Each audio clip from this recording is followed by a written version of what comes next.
Welcome to Jagannadh kitchen. నేను ఈరోజు మీకు ఒక వెరైటీ జ్యూస్ చూపిస్తున్నానండి. చూడండి, కందగడ్డను ఉడకబెట్టుకున్నాము. ముందుగా ఉడకబెట్టుకున్నాను చూడండి.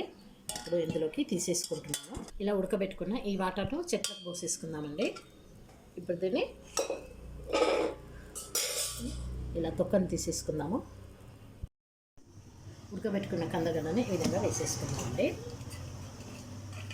మీరు బెల్లంతో అన్నా చేసుకోవచ్చు, షుగర్తో అన్నా చేసుకోవచ్చు. నేను మాత్రం షుగర్ యూజ్ చేస్తున్నాను.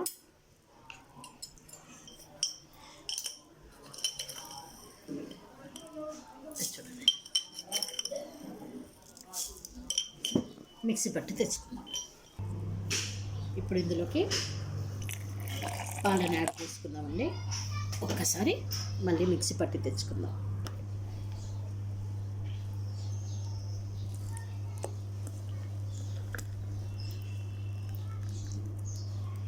కొద్దిగా ఇందులోకి వాటర్ యాడ్ చేసుకుందామండి. ఇందులోకి ఇప్పుడు మీకు నచ్చిన డ్రై ఫ్రూట్స్ని వేసుకోండి. ఇది చూడండి, నేను ఇలా వేసేసుకుంటున్నానండి.